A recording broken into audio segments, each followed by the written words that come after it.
ना तर माझ्या लक्षात आलं की कुठं तरी चुकतंय. पण मग चुकतंय कुठे याचं संशोधन केल्याशिवाय स्वस्त बसून चालणार नाही हा विचार माझ्या मनामध्ये आला आणि तेव्हापासून मी अभ्यास सुरू केला की प्रॉब्लेम कुठे होतोय. आज देशातला एकही माणूस असा नाहीये, एक पण नाही, भिकारी पण नाही, जो कुठल्या ना कुठल्या कराशी निगडीत आहे. या देशातला भिकारी सुद्धा कर भरतोय अशी अवस्था आहे देशाची. भिकारी सुद्धा. काही लोक म्हणतात नाही आम्हीच कर भरतो, आमचा कर भरत नाही. कारण जीएसटी प्रत्येक गोष्टीवर आहे. कुठली गोष्ट सुटली आहे. आज महाराष्ट्रामध्ये पापडावर 28% जीएसटी लावलाय. पापडावरती उरलं काय खाली.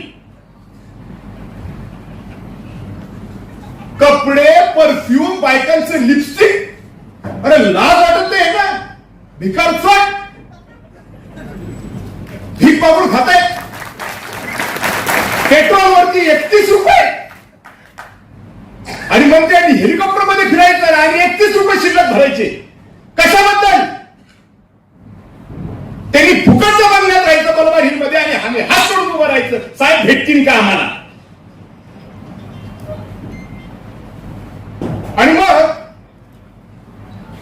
जेव्हा विचार केला त्या काही गोष्टी अशा हाताला लागल्या ज्या बघितल्याच्या नंतर तळपायाची आग मस्तकात गेली. हे पुस्तक आहे माझ्याकडे, controller and auditor general of India. हे कोण आहेत गृहस्थ? हे कोणती संस्था आहे? ही ती संस्था आहे जी सरकारचं ऑडिट करते. जसं आपण ग्रामपंचायतीचं ऑडिट करतो तसं हे सरकारचं, राज्य सरकारचं, केंद्र सरकारचे ऑडिट करणारी ही संस्था आहे. ह्याचं हे पुस्तक आहे. आणि त्याचबरोबर एक सुप्रीम कोर्टाची, माननीय सर्वोच्च न्यायालयाची एक आदेशाची प्रत माझ्याकडे इथे उपलब्ध आहे. आणि ही पण अभ्यास केल्याच्या नंतर माझ्या हाती लागलेली आहे. आता या गोष्टी काय आहेत आणि हे सुप्रीम कोर्टाची ऑर्डर. आता हा रिपोर्ट काय आहे हे बघितल्याच्या नंतर मला वाटतं की तुम्ही सगळेजण पायातले जोडे करून या राजकीय पक्षांना जर तुम्ही नाही मारलं तर तुमच्या माझ्या इतके मूर्ख आपणच राहू. या 2013च्या राज्य सरकारच्या ऑडिट रिपोर्टचा वाचन करता आपल्याला असं लक्षात येईल राज्य सरकारच्या लाखो प्रॉपर्ट्या आहेत स्वतःच्या मालकीच्या, जिथे बिना परवाना, बिना भाडेपट्टे लाखो मोठे मोठे लोक राहत आहेत. म्हणजे काय? फुकट राहत आहेत. आज आपल्याला घरकुल मिळत नाही. आज आपण एखादं भाड्याच्या घरात जर राहत असलो आणि भाडं एखादा महिना हुकलं आपलं तर घर मालक घरी येऊन उभा राहतो, म्हणतो भाडं दे, नाही तर घरातून बाहेर होत. आणि हे लाखो एकर जमिनी जिथे मोठमोठी लोक राहत आहेत ती फुकट राहत आहेत, असं ऑडिटर जनरलचा रिपोर्ट 2013चा आहे. याच्यामधलं एक नामांकित नाव जे सगळ्यांना माहिती आहे ते उदाहरण म्हणून जाहीर करतो, कारण बाकीची नावं तितकीशी माहिती नसतात लोकांना. नावं त्याच्यापेक्षाही मोठी आहे, त्याची जेवढी जमीन आहे त्याच्यापेक्षा 10,000 पटीने जास्त जमीन असणारे लोक याच्यामध्ये आहेत, फुकट राहणारे. पण त्याचं नाव माहिती असल्यामुळे त्याचं नाव जाहीर करतो. त्याचं नाव आहे सिने अभिनेता शाहरुख खान. इथे या रिपोर्ट मध्ये पान क्रमांक, पत्रकार कोणी आलेत का? मला नाही वाटत पत्रकार येतील. पत्रकारांना ह्याच्यामध्ये इंटरेस्ट नाही. त्यांना इंटरेस्ट आहे. हर्षवर्धन जाधवनी पोलिसाच्या कानफड्यात मारली तर बातमी लावली. आलेत का देव जाणे. मुंबईत मला फार निराशा झाली. हे बघा इथे पान क्रमांक 84 वर हा ऑडिटरचा रिपोर्ट श्रीमती गौरी खान आणि शाहरुख खान बँड्रा मन्नत बंगला जो आहे मुंबईचा, लोक जाऊन फोटो काढतात तिथे. मन्नतच्या समोर फोटो काढला, मन्नतच्या समोर फोटो काढला, तिकडे सिक्युरिटी वाले हाकलतात, काय इथे लोक फोटो काढू. तो मन्नत बंगला सरकारी आहे, ती जागा सरकारी आहे. हर्षवर्धन नाही म्हणत, ऑडिटर म्हणतोय. हे पुस्तक आहे, बोलवचन नाहीये. याच्यामध्ये हा माणूस 1981 पासून आतापर्यंत फुकट राहतोय असं नमूद केलेलं आहे. बोला. आणि अशा या पुस्तकात किमान 300 ते 400 प्रॉपर्ट्यांचं प्लॉट नंबर डिस्क्रिप्शन पूर्ण त्याच्या सकट उल्लेख आहे. मुंबईचं ताज हॉटेलचं नाव ऐकलं असेल तुम्ही. ते ताज हॉटेल सरकारी जमिनीवर आहे. मुंबईचं JW मॅरियट हॉटेल ऐकलं असेल तुम्ही, ते सरकारी जमिनीवर आहे. मुंबईची फिनिक्स फील्ड सरकारी जमीन आहे. विधानसभेच्या समोरचं मित्तल कोर्ट सरकारी जमीन आहे. आणि हे मी नाही म्हणत, कोण म्हणतंय? ऑडिटर म्हणतोय. मला सांगा, हे नालायक वाटते तितके कर आपल्याला लावतायत की भिकारी पण कर भरतोय. हे ह्यांचे आता बोललो असतो, बायकोने खूप आवडलंय मला, शब्द नीट वापरा म्हणजे मी बसतीये. काय म्हटलं असतो मी? हे यांचे बोला बोला, तुम्हीच बोला, मला शिवाय बसता. नहीं बोल रहा हूं, वो बोल रहे इसलिए मैं बोल रहा हूं. हे यांचे बाप लागतात का हो साले?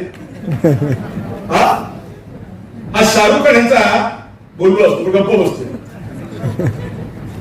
काय लागतं कोणाच्या? जाऊ द्या, राग नाहीये की आपण घरकुलासाठी तरसतोय. आपली वीज काढतात का तर कोळशाला पैसे नाहीत म्हणून. आणि हे काय याचे जावंही लागतात का साले? त्यांना फुकट देताय तुम्ही का बाप लागतं त्यांचे? आणि हा रिपोर्ट हर्षवर्धनच्या हाती लागतो, तर हा रिपोर्ट देवेंद्र फडणवीसच्या हाती का नाही लागत?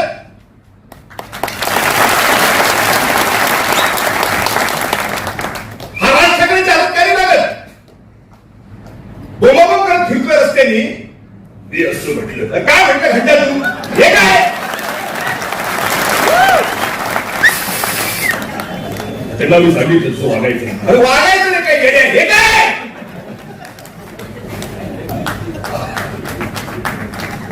याच्यावर काय बोलला राज ठाकरे? काय बोलला?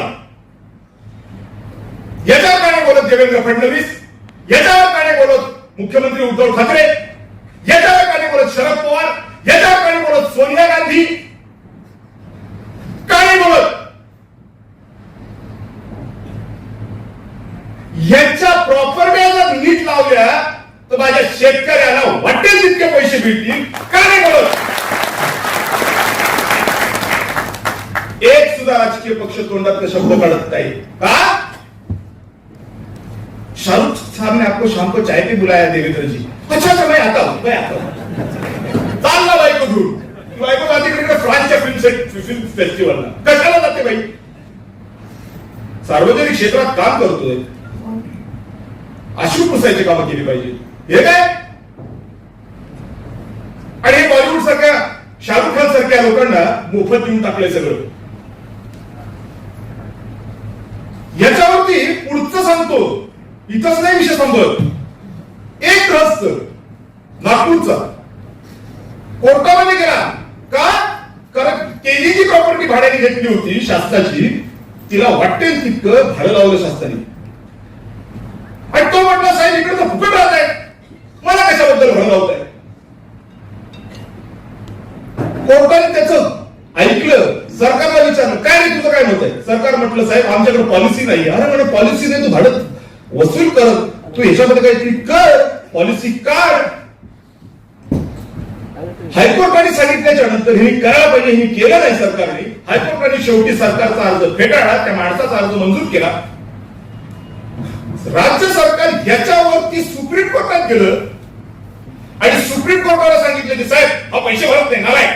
सुप्रीम कोर्टाने तोच प्रश्न केला, करे भाऊ शाहरुख खानला फुकट आणि ह्याला पैसे कशाबद्दल, पॉलिसी कुठे आहे तुझी, कशाच्या धोरणांतर्गत तू हे करतोयस. राज्य सरकार निरुत्तर झालं तिथं आणि राज्य सरकारने घेऊन दिलं कोर्टाला की साहेब आम्ही आता नवीन पॉलिसी घेणार आहोत आणि यांच्याकडनं हे सगळं करणार आहोत. इथून पुढे भाडं नीट घेणार आहोत नवीन पॉलिसी प्रमाणे असं लिहून दिलं राज्य सरकारने सुप्रीम कोर्टामध्ये. आणि सुप्रीम कोर्टाने ऑर्डर केली, जी ऑर्डर माझ्याकडे इथं उपलब्ध आहे. आता ही एप्रिल 2018ची ऑर्डर आहे. ही एप्रिल 2018ची सुप्रीम कोर्टाची ऑर्डर असताना आणि ह्यांनी घेऊन दिलेलं असताना ह्यांनी हरामखोरांनी ते फॉलो नाही केलं, म्हणजे अंमलबजावणी केली नाही, फक्त कागदाला कागद जोडून दिला नाही. आणि झालं असं त्याच्यानंतर की त्यांनी हे धंदे केल्यामुळे परत 2020 मध्ये पहिला रिपोर्ट 2013चा, दुसरा रिपोर्ट 2020चा, 2020 मध्ये परत ऑडिटरने रिपोर्ट काढला आणि सांगितलं की सुप्रीम कोर्टाला हे जे लिहून दिलं याची अंमलबजावणीच केली नाही. त्याची जर अंमलबजावणी झाली तर न केवळ महाराष्ट्र पण भारत देश करमुक्त होईल. करमुक्त.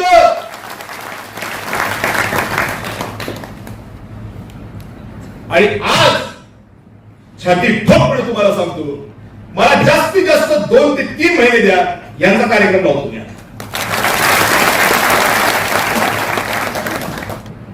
कोण भरत नाही टॅक्स, वाटेल ते टॅक्स चार्ज केले. प्रत्येक गोष्टी टॅक्स, प्रत्येक गोष्टी टॅक्स. ट्रॅक्टर घ्यायला गेलं टॅक्स, उपनेर घ्यायला गेलं की टॅक्स, मक्यात टॅक्स, कणसात टॅक्स. काही हॉटेलमध्ये चहा प्यायला गेले खाली घेऊन येतं 10 रुपये शिल्लक, कशाबद्दल, टॅक्स. साबण घेतला टॅक्स, ब्रश घेतला टॅक्स, पाणीपट्टी, घरपट्टी, शेवटी सगळं टॅक्स भरल्याच्या नंतर ग्रामपंचायत आहे तुझ्याकडे एवढे तक्रार. ग्रामपंचायत ज्यांना असेल ते पहिले पैसे भरतो म्हणतो मी कुठून भरू. ही परिस्थिती आहे. आणि त्यामुळे माझी सूचना आहे पत्रकारांना, तुम्ही सांगा या लोकांना की असं पण काहीतरी आहे आणि ते पण कायदेशीर आहे की जे केल्यामुळे हा देश करमुक्त होऊ शकतो. हे सगळे टॅक्सेस निघून जातील, कारण टॅक्स पेक्षा जास्तीचा पैसा या प्रॉपर्ट्या तुम्हाला देतील. आज हे फुकट खात आहेत आणि आम्ही विकत सुद्धा खाऊ शकत नाही की आमची अवस्था वाईट झाली आहे या टॅक्स पैकी. पण त्यांना एक न्याय आणि आम्हाला दुसरा न्याय. हा कोणता न्याय आहे? बाकीच्या सगळ्या गोष्टींवरती चर्चा झाली आहे. हिंदुत्व, इस्लामचा खतरा, मराठा ओबीसी, काय वाटते ते, पण हे साला कोण बोलत नाही. का नाही बोलत? कारण हेच तर मेन आहे. पण टॅक्स का फक्त हिंदू भरतो का फक्त मुसलमान भरतो का फक्त बौद्ध भरतो? टॅक्स तर सगळे भरतात, कंबरला मोडे म्हणून भरतात. मग ह्याचा कोणता पुढे काय बोलत? ईशानी म्हटली ते 100% बरोबर आहे. धर्म करताय ना, धर्माची व्याख्या समजून घ्या. धर्माची व्याख्या काय आहे? इस्लाम खतरे में है, हिंदू लोग पकड़ने नहीं अपने को, चलो दाढ़ी दाढ़ी खोजाओ. ये इसके बारे में इम्तियाज अली क्यों नहीं बोल रहा है? क्यों नहीं बोल रहा है? पढ़ा लिखा तो वो भी है, क्यों चुप बैठा हुआ है? अभी पत्रकारों को बोलता हूं, ये होने के बाद इम्तियाज को पकड़ो, बोलो हर्षवर्धन ज्यादा नहीं कर रहा है, तू क्या कर रहा है बता? बोलेगा नहीं, शाहरुख खान अपने वाला है. शाहरुख खान के बारे में मत बोलो, अपने वाला है, नमाज पढ़ता हूं. काय साबरी बनाया. आणि आमचा कन्नडचा मावळा जो बुट्टीच्या बाहेर विकतो तो नाही का तुमच्यावाला? आयुब भाई टायर पंक्चर वाला वो नहीं क्या तुम्हारे वाला? शाहरुख खान वाला तुम्हारे वाला है? कैसे हिम्मत होगी तो निकल और बना और इंप्लीमेंट कर इसको। विधान परिषद का चुनाव आया, 2 वोट मेरे पास है, किसको चाहिए? 50 लाख 50 लाख 50 लाख 1 कोटी 1 कोटी 1 कोटी 1 कोटी 1 कोटी 1 कोटी। ये क्या है? हम सुनते हैं, पता नहीं सच्चाई कितनी है। अरे भाई इसके बारे में बात कर। बुद्धि के बाल बेचने वाला खुश बोलेगा, आशीर्वाद देगा तेरे को। टायर पंचर वाला आशीर्वाद देगा। बोल, आज शेखर को मैं बोलता हूं, बोल रहा तुला होते तो व्हिडिओ मी म्हणतो काढ रे ते पुस्तक।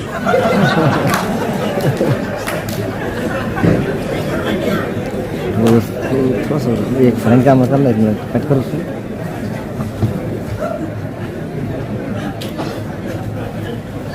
या औरंगाबाद शहराचं दरवर्षी पैसे किती खर्च होतात या संदर्भातलं औरंगाबाद महानगरपालिकेचं पुस्तक आहे, माझ्या घरचं नाहीये। जर चुकून एखादा आला असेल औरंगाबादचा तर त्यांनी लक्षात घ्या की यावर्षी औरंगाबाद शहरामध्ये 1700 कोटी रुपये खर्च होत आहेत। किती? 1700 कोटी एकाच वर्षात। आणि हे जे बाकीचं बाळ माझ्याकडे इथं आहे 7-8 पुस्तकांचं, हे प्रत्येक पुस्तक गेल्या 8 वर्षांच्या दरवर्षी पैसे किती खर्च झाले या संदर्भातलं आहे। तुम्हाला आश्चर्य वाटेल की औरंगाबाद शहरामध्ये गेल्या 8 वर्षामध्ये 9,000 कोटी रुपये खर्च झाले। किती? 9,000 कोटी। 9 कोटी नाही। आणि कोण सांगते हे? हर्षवर्धन नाही सांगत, महापालिकेचं पुस्तक सांगते जे माझ्याकडे उपलब्ध आहे। कुठे गेले 9,000 कोटी? कोणी कोणी खाल्ली? चला बोल। 8 वर्षाचा विषय आहे, 15 वर्षाचा किती असेल? आणि या 9,000 कोटी मधून पाणी पुरवठ्याला भांडी किती खर्च झाले या पुस्तकात दिले? जवळपास 1500 ते 1600 कोटी रुपये या शहरातल्या पाणी पुरवठ्यासाठी खर्च झाले। बोला, हे कुठे खर्च केले? मी प्रश्न विचारला, त्याचं पण उत्तर पुस्तकात आहे। वॉर्ड क्रमांक 1 मध्ये हे, वॉर्ड क्रमांक 2 मध्ये हे, वॉर्ड क्रमांक 3 मध्ये हे, याचं पूर्ण लिखित स्वरूपात आहे। आणि हे पुन्हा कोणाचं आहे? स्वतः महानगरपालिकेचं आहे। मुंबईचे काही पत्रकार होते औरंगाबादला चर्चा करायला की पाणी प्रश्न कसा मिटेल, कारण आजकाल काय औरंगाबादच्या पाण्यावर सगळ्यांना डोळा आहे। कोण पण येतो नांडा मोर्चा काढतोय आणि माकडं लोकांना बाजूला करत फिरताय।